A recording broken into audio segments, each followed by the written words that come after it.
Saya mau cerita. Nah, ketika Rasulullah sallallahu alaihi wasallam usia 40 tahun, Rasulullah kemudian menerima wahyu di Gua Hira. Gua Hira ini kurang lebih 7 kilo dari kota Mekah. Naiklah Nabi ke Gua Hira. Datang malaikat Jibril. Malaikat Jibril memeluk Nabi. Nah, pakai Nabi tak, dia peluk. Lalu Jibril berkata, "Iqra, baca." Nabi bersabda, "Saya tidak tahu membaca." Malaikat Jibril ulang lagi, "Iqra, baca." "Saya tidak tahu membaca." Jibril ketiga kalinya makin dipeluk sampai Nabi sesak napas, hampir tidak lagi bisa bernapas.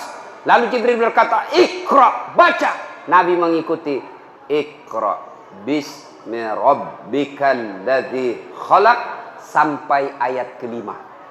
Menggigil Nabi, mekkei. Tahu mekke toh? Tahu? Itu bahasa Perancisnya dingin. Oh, pulang Nabi, ketuk pintunya. "Assalamualaikum warahmatullahi wabarakatuh. Istriku sayang." Dia buka pintu. "Wih, abangku sayang." Ini istri yang baik. Pulang suami bukakan pintu, cipikan. Suami tak ji? Pernah dikasih gitu suami tak, Ibu? Pernah jadi. Kalau perlu kasih itu bekas gincu.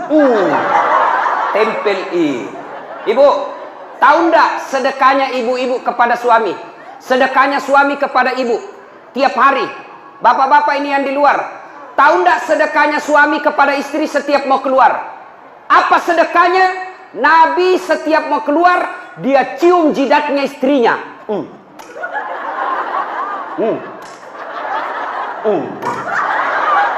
Dicium. Coba, ciuman suami sebelum pergi kerja, sedekah seorang suami kepada istrinya. Maka bapak-bapak mulai besok sedekahlah sebelum keluar rumah. Kalau nak lupa suami tak, Ibu, kalau nak lupa suami tak, kasih ingat, Pak, sedekah. Sini kau aku sudah kai kau. Tapi ibu juga harus cantik. Mau disedekahi baru banyak osing.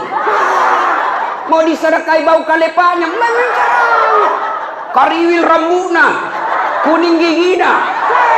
Nah, bila suami tak, jauh-jauh kau deh. Ya. Datang Nabi Khadijah. Lalu Nabi berkata, "Wahai istriku, dingin aku dong, menggigil kak, selimuti saya." Masya Allah. Bu, ku tanya ki dulu.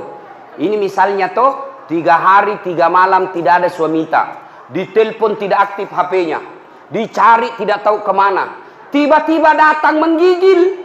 "Ibu, selimuti kak." Kira-kira kita selimuti, Bu?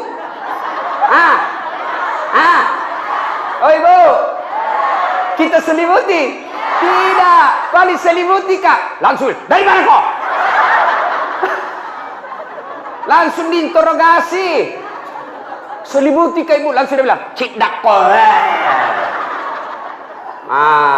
Itu Khadijah, suaminya 3 hari 3 malam keluar, pulang kedinginan. "Wahai istriku, selimuti saya." Khadijah menjawab, "Sami'na wa ata'na." Saya dengar dan saya taati.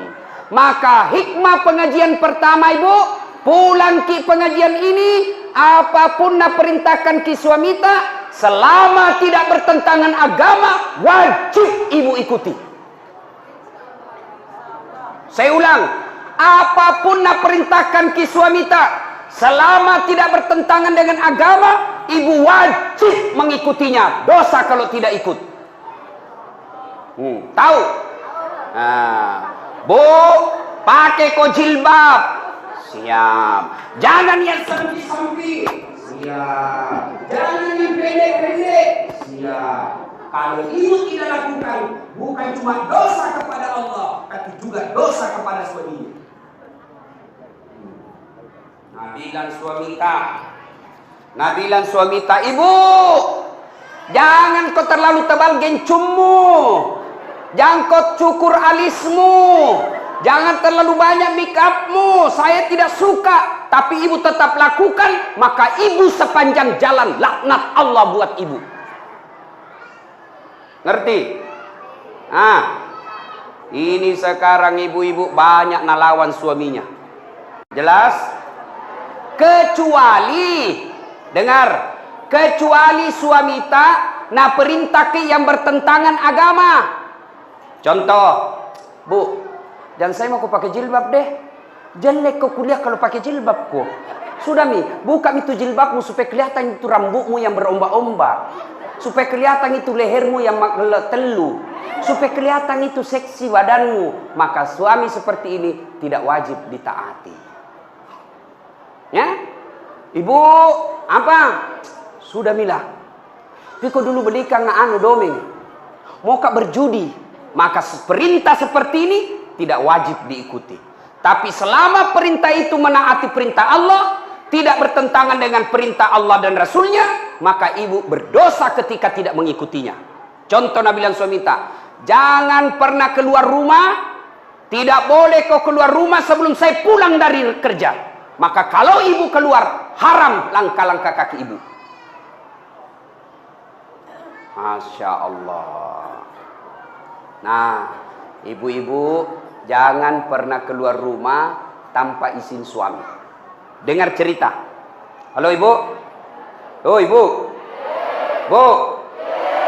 Sudah-sudah mi perisa itu dosta. Itu mesen dos-dos kuenya.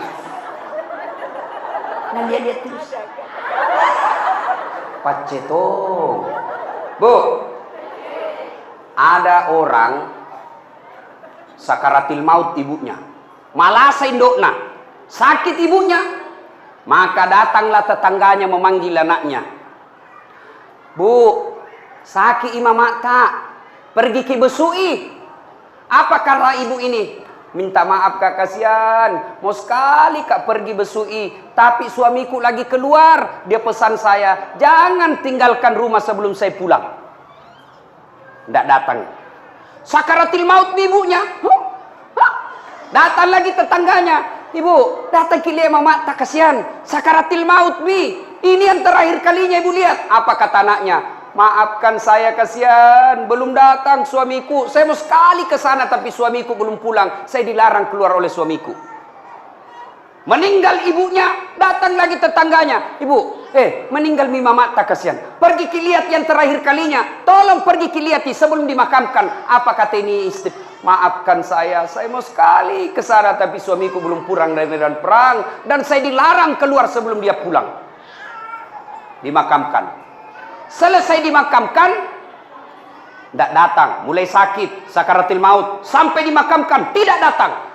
Marah ini tetangganya, dia pergi lapor kepada Nabi. Dia pergi lapor sama Nabi. Ya Rasulullah, tetanggaku tega betul, mulai sakit, sakaratil maut, sampai dimakamkan ibunya. Saya datang panggil, besuk ibunya, dia tidak datang ya Rasul. Nabi lalu berkata, baik, kenapa bisa itu anak begitu? Kenapa bisa dia tidak datang?